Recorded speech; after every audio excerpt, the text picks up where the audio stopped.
Number one is control, conceit, coveting, consumption, and comfort. And if I am out of balance or upset somewhere, and if I look diligently enough in what's going on, if what I'm suffering through is coming out of one of these internally, it's not coming from my partner or outside the relationship. These talks are about when data comes into the body and what I do with it and internalizing it and stuff. So this is a great talk, and it tied into the 5 hindrances named by the Buddha. They line up very well together. But this all has to do with the language and our how we talk internally and externally to ourselves and others. Do we have any questions or comments about something that might have taken place this week or come up for somebody where we battled some of these things? And so that's what I was talking about earlier when I was talking about my control and my conceit. But there's a lot of relationship work and unwinding that happens when recognizing these components. That was the 5 Ps of happiness. Today's little speech is about the 5 languages of love, which we often get confused and backwards too. So these are the 5 languages. Words of affirmation, quality time, receiving of gifts, acts of service, and physical touch. And it's not always right at face value what these are. I'm going to put this down for a moment,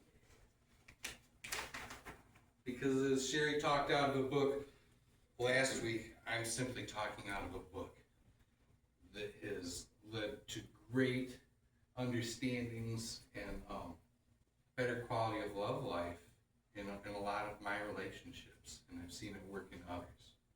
This is by Gary Chapman. Since then,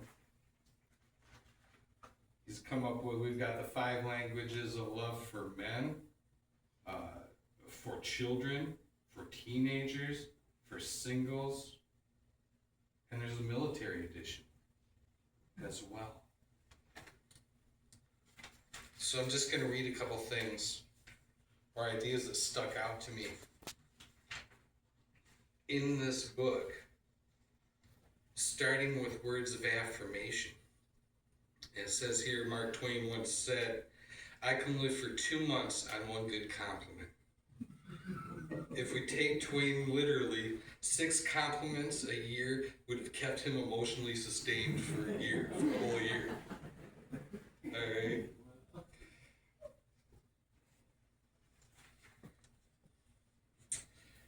Oh, words of affirmation. Like, I appreciated what you did this morning when you took care of the kitchen and did laundry. A lot of times, words that we speak the opposite of words of affirmation to each other when we're trying to speak words of affirmation. Or if words of affirmation is someone's love language, when I speak ill in that relationship or to my partner or my father or my children, and they're not aspirational words, love is the cure, and anything else brings us away from it. So those words of affirmation in a relationship, and unfortunately, most of my work in this understanding is stopping this locomotive of energy that I've had my whole life to get my way or to make things work the way I think they did. And my words and my actions just became more destructive the more I tried. So words of affirmation are really important to me and sustaining a healthy relationship, even internally in my own head. That gives us a little bit about words of affirmation. Quality time is next. And by quality time, I mean, giving someone your undivided attention don't mean sitting on the couch watching TV together. When you spend time that way, Netflix or HBO has your attention, not your spouse. Not giving myself completely. If I have my phone in my hand and I'm picking in data or a text, a lot of time it's automatic and unconscious. There's forgiveness and love on both sides of these for me. You know, when I find my mistake or don't realize what I'm doing in automatic mode, most of this stuff, when we're in the shadow of quality time, we're working really hard at trying to do something else. And I have to get my mind off of the something else and come back and want to have a relationship and want to be involved, want to engage. And what does that look like? You know, when you hear, there's a story in here about a woman that tells her husband, you like baseball better than me. And he's like, I don't know how you could ever get that idea. And the story goes, when I was pregnant and I was in the hospital giving birth, you went and played ball that morning.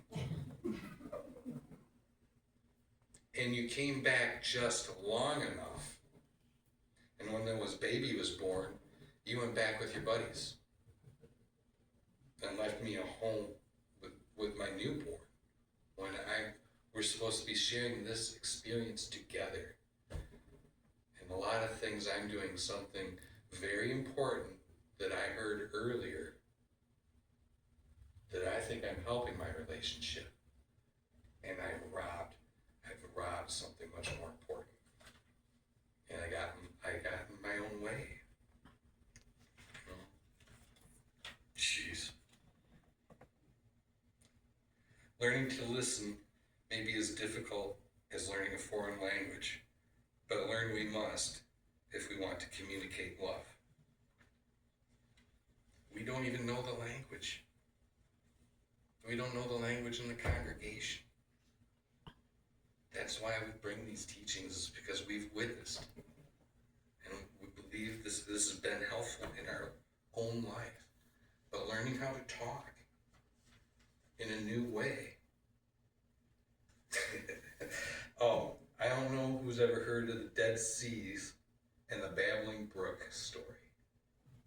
There's a story of the Babbling Brook and the Dead Sea. Us men, we're the Dead Sea. We'll sit there and it looks like we're absorbing information, part of the conversation and stuff, and we're not. And the Babbling Brook just keeps babbling because she feels she's being heard and listened to. But she's not. Men build testosterone when we're quiet, when we're dozing off, when it looks like we're watching the game, but we ain't really there either. We're building testosterone. And energetically, we protect ourselves, not even knowing it. But we're in our zone. Women, you get to build your estrogen when your body and your heart and mind know that it's being heard and received. When your body knows. Not just when you get to talk and tell the story and you know someone is or isn't there. It's the connection that helps and allows you to build the estrogen in a natural way. Once this is brought into my relationship, I could pause and be like, oh, she needs a connection. It's like, she's chasing me down to talk at me while I'm at my projects, and I miss it. There's nothing I don't talk about that I'm not gone through, or didn't go through this week to be able to talk about it, and I'll be tested as soon as I walk out the door, if not here.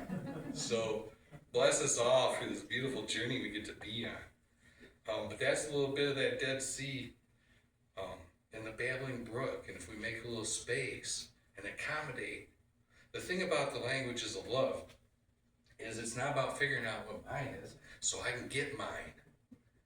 It's about being interested enough that I care what someone else's love language is. When I feed them that language, they feel it. The heart feels it, and it wants to give back. But it's in the way of another person's love language. My love language doesn't work all the time for others. A lot of times we walk around giving out our love language to people, and it's not their language.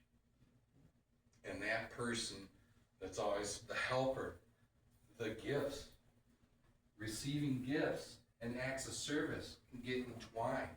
And acts of service are great. I live off of my love, and that might be my number one. But if I think too much is being asked of me or it's inappropriate, then I pull it all in. I pull all of them in. I am mean. I am nasty. I am flesh. I'm here. I'm in an embodiment and working through all this stuff. So I might as well be talking about it because at least I'm in it. So we're going to move on here to the next gift.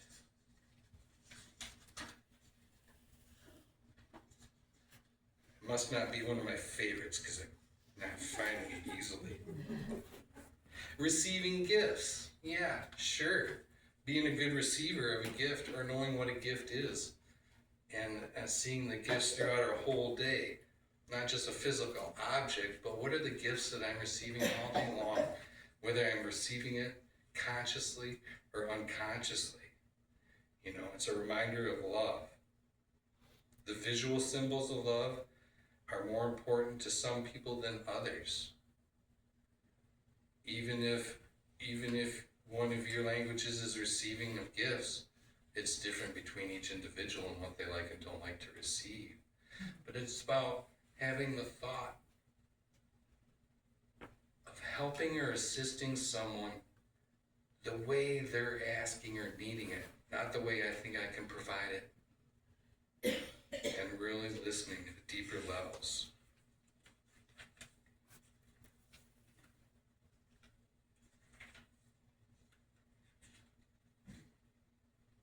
Acts of service, again, someone who's giving acts of service all the time to others is probably the one that needs the acts of service the most. What we beckon for, what we yearn for, is what we give our loved ones and stuff. Sometimes it's what we give them that upsets them, and we don't understand why it's upsetting them because we're just trying to help. Because that's our love language we're feeling at the time. But we need to connect to that other individual and what is their love language, and be curious about these things. To start pulling ourselves back together. You know, the past few years have been all about separation and distance, and it's time to start coming back together. You can also, in this acts of service,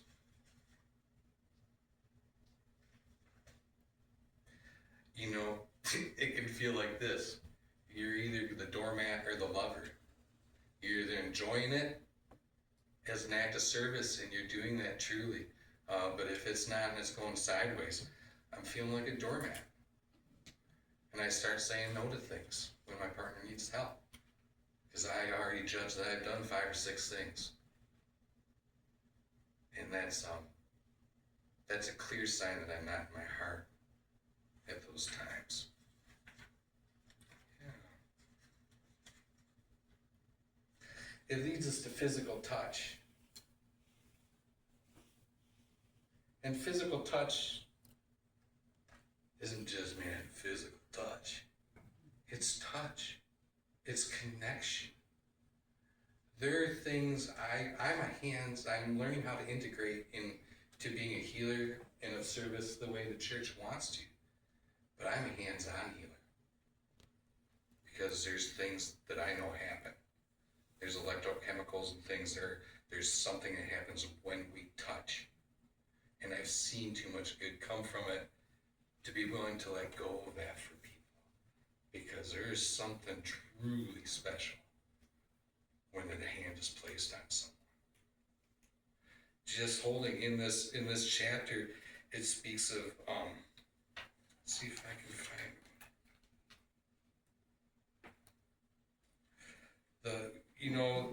the wife that was going through something that just needed to be held at that time. When the man was going to try to fix something. But this is, the book in general is a teaching that's been very special to me and us in our lives. And there's teachings and book studies within the books for us all to have some classes or meetings, and once we identify, and like the last question is, what is your primary language? Through any of this I've spoken of, has it touched something in you, or touched something about someone else you know and care about?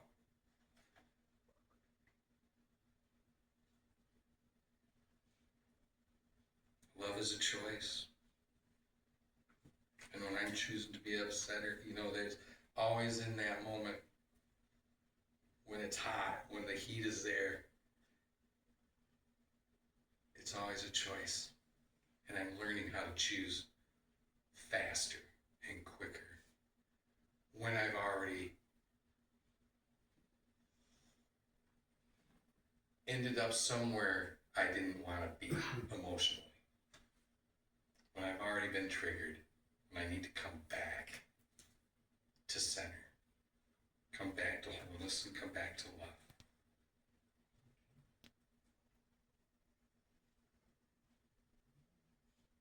Are there any questions at the moment? Oh. That is my speech on the beginning of the languages of love. Go ahead, Elaine. Yeah, I liked what you said about learning to choose faster and quicker, instead of letting things go on and on. It's the beginning of how we can start to catch each other in a loving way, and not an aggressive way. Because the aggressive way doesn't work anymore. It never really did. So, there we go. Some of these teachings, there's a class I'd like to start working on, and open up on maybe Wednesdays or something where we work on some of these things and these aspects. But these two conversations we've just had has been the beginning and the basis of a huge amount of work that's being done globally. Through Mankind Project, Women Within, and other organizations, they're ready to hold a container for our emotional heat so we can heal.